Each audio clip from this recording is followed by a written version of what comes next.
চাওয়ার থাকবে না। আর ওভারসিজ ট্রেডিং এ 8 কোটি টাকা সেটাও নিতান্তই কম, সেটা স্যার যদি পারেন স্যার কোনোভাবে বাড়িয়ে দেওয়া যায়। যদি ম্যাডামকেও বলবো যে আরো, কারণ টিটিসি এখন 110টা প্রিন্সিপালে আছে, এখন এদেরকে ট্রেনিং এর জন্য তোমার কথাটা আমি শেষ করে ফেলি।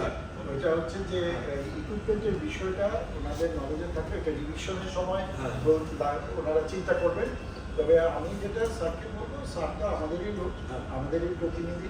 তো এখানে ওই যে যখন আপনারা স্যার অন্যান্য আরো কম্পোনেন্ট আছে, দেখা যাবে বিএমইটি ছাড়া আরো কম্পোনেন্টে অনেক জায়গায় হয়তো টাকা কিছু আপনার সেভ হয়ে যাবে, তখন আপনারা যদি আমাদেরকে ইকুইপমেন্টের জন্য কিছু টাকা দেয়, তাহলে এই যে যেটা স্যার বলেন আপনার নতুন টেকনোলজি 4IR বেসড টেকনোলজি নিয়ে কিছু ইকুইপমেন্ট আমরা যেগুলো, সেটা স্যার আপনাদের অনুরোধের মধ্যে আমরা আমি জানি না সালাউদ্দিন সাহেব কেন এই পয়েন্টটা করলো, কারণ শর্ট কোর্সের পার ট্রেনিং যে ফিটা ধরা আছে, পার ট্রেনিং ফির মধ্যে কিন্তু ওই ট্রেডে ওই কোর্সের জন্য যা কিছু লজিস্টিক লাগার কথা সেটা ওইভাবেই বিল্ডিং আছে।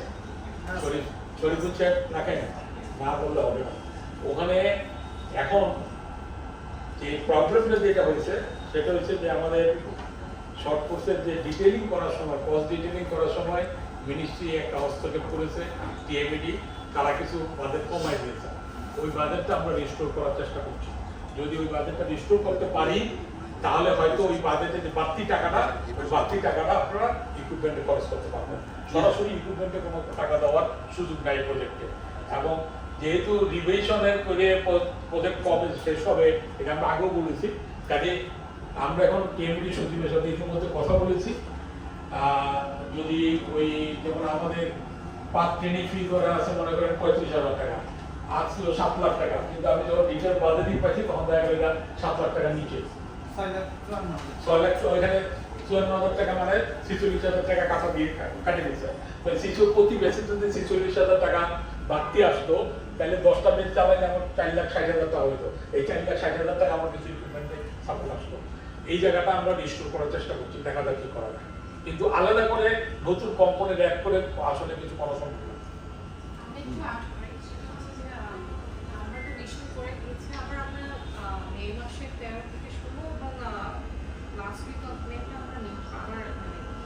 টিএমইডির সাথে দেখা করবো। একটা কারণ ছিল যে সবাইকে সময় দেওয়ার জন্য। আপনাদের টিএমইডি ছাড়া আমাদের আরো 3টা পার্টনারিং মিনিস্ট্রি আছে, এজেন্সিজ আছে। আমাদের রিকোয়েস্ট হচ্ছে যে আপনাদের যে রিভাইজ প্রপোজাল সেটা প্রজেক্টের সাথে শেয়ার করবেন, প্রজেক্ট ডাইরেক্টর কপিং অন। এটা ডাইরেক্টলি ওয়ার্ল্ড ব্যাংকের কাছে আসবে না। আমাদের হচ্ছে যে আপনারা অনেক ভালো ভালো প্রপোজাল দিয়েছেন, বাট আমার যেটা বলছি, যেটা খুশি স্যার বলছে, একটা realistically what can be done in the next 2.5 years. যদি আপনারা দেখেন যে ডাটা সেন্টার অ্যানালাইস আমরা আলোচনা করেছি, সেটা যদি ফিজিবল না হয়, সেখান থেকে যদি আপনারা মনে হয় যে কিছু ফান্ডস আপনারা ই কন্টেন্টের কোয়ালিটি কন্টেন্ট, আমার মনে হয় কন্টেন্ট নানান রকমের আছে। আমি যদি একটা প্রেজেন্টেশন তৈরি করে মাইক্রোসফট প্রেজেন্টেশন তৈরি করে আমি সেটা অনলাইন দিয়ে দেই, সেটাকেও কিন্তু অনেকে কন্টেন্ট ধরে নেয়। মানে জাস্ট অ্যানিমেটেড না। হ্যাঁ, আবার অন্য ধরনের কন্টেন্ট আছে যেটা আমার মনে হচ্ছে স্যারও বলেন, ডিজি স্যার, যেটা আমরা ব্যাংকেও করি। সেটা হচ্ছে আমাদের অনেক থিওরিটিক্যাল মডেলস থাকে, আমাকে করতে হয়, ফারজানাকে করতে হয়, এটা সেলফ টেস্ট থাকে। তো প্রত্যেকটা মডেল আমরা শেষ করার পর লাস্টে একটা অ্যাসেসমেন্ট হয়, ওখানে আমাদের মার্ক আসে, আমাদের একটা সার্টিফিকেট আসে। I think it's a very good idea. আপনাদের যদি কিছু ট্রেডের ক্ষেত্রে কিছু যদি থিওরিটিক্যাল মডেলসকে সাপোর্ট করার জন্য এরকম সেলফ টেস্ট মডেলস করতে পারেন, সেটা আপনারা you can host it anywhere.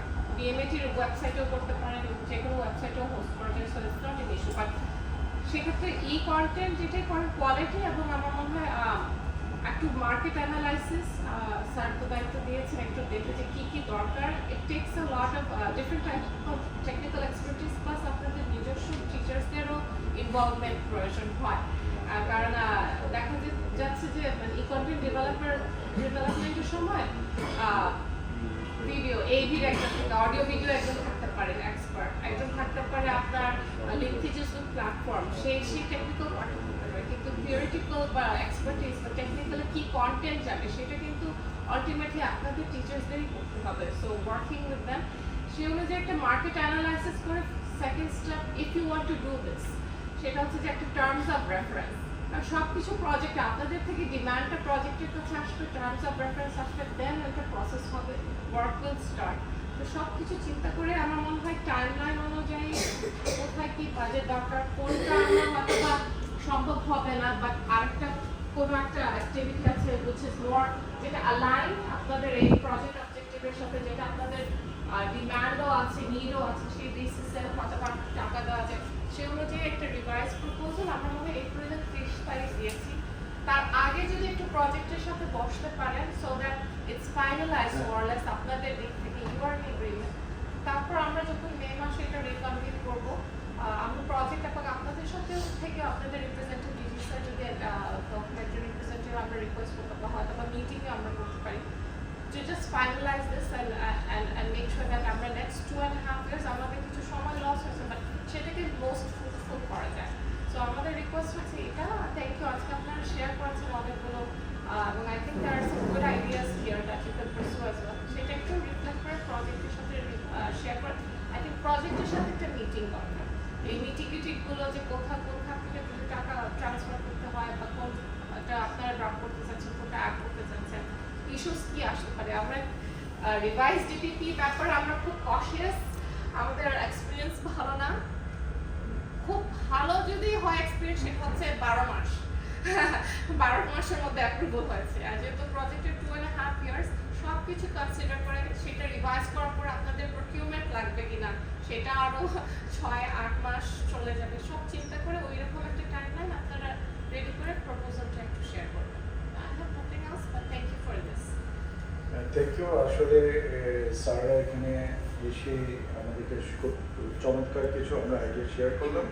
আমি যেটা রিকোয়েস্ট করব স্যারের প্রতি এবং আমাদের ম্যাডামকেও বলবো যে আমি কিন্তু একটা জিনিস যেটা করি, যেহেতু আমি ফিজিক্যালি অনেক মিটিং বা অনেক প্রোগ্রামে যেতে পারি না, আমি যার জন্য ইভেন কি আমার টিটিসির সাথে আমি ভার্চুয়ালি কানেক্ট থাকি। ইভেন কি আপনাদের এই যে এসএন প্রজেক্ট, আমি কিন্তু virtually I try to talk to every TTC about the program, তারা কি করছে না করছে, কিভাবে কোর্সগুলো চালাচ্ছে। ইভেন কি ও লোকফোরের ওখানে গিয়েছিলাম অন্য একটা প্রোগ্রামে, তো বললো যে স্যার এটা এসএটের একটা গার্মেন্টসের একটা কোর্স চলছে। তা আমি ঢুকে দেখলাম তারা কি করছে, তো গিয়ে দেখি যে ওরা কলার শিখতেছে, শার্টের কলার।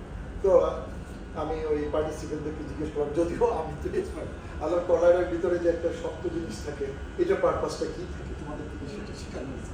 টিচারের মতো তুমি শিখেছো, এখানে কিন্তু এক্সট্রা একটা জিনিস থাকে। আবার অনেক ক্ষেত্রে থাকে না, থাকলে কি সুবিধা, না থাকলে কি সুবিধা, বা এটা কীভাবে ফিক্স করতে হয় কলারের ভিতরে, এটা কি আপনি খালি বসাই দিলে হবে না, এটারে কীভাবে ফিক্স করতে হয়। সো এবং ওই যে বইটা নিয়ে আমি কথা বলেছি যে এটা কোথাও বইয়ের কোন জায়গায় আছে না আছে। তো আমি কিন্তু I personally closely monitor all the training program, যেটা আমি ফিজিক্যাল অ্যান্ড ভার্চুয়ালি করি। আপনাদের প্রতি যেটা অনুরোধ থাকবে, আপনি কিন্তু you can connect any time any TTC virtually.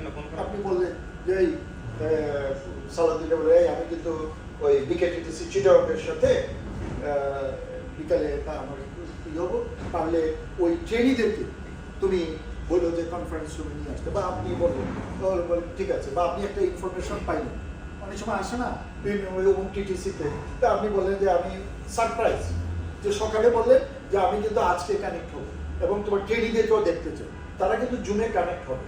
এবং এটা কিন্তু এই প্রোটোকলটা এবং এই প্রসিডিউরটা আমি কিন্তু আই স্টার্টেড প্র্যাকটিসিং হিয়ার। সুতরাং এটা কেন করছি, যে এটা যাতে তারা মানে মনে করে যে we are in touch with them. তা আমি আপনাদেরকে এইটা বলবো এই জন্য যে তাহলে হয় কি, অনেক সময় আপনি যখন অনেক প্রিন্সিপালের কাছ থেকে আচ্ছা আপনার কি প্রবলেম হচ্ছে কিনা হচ্ছে, অনেক সময় ফিডব্যাকটা পাওয়া যায়, যেটা হয়তো আপনারও সুবিধা যে তাকে একটা গাইডলাইন দেওয়া, আর একটা হলো তারাও কিন্তু একটু কশাস থাকে।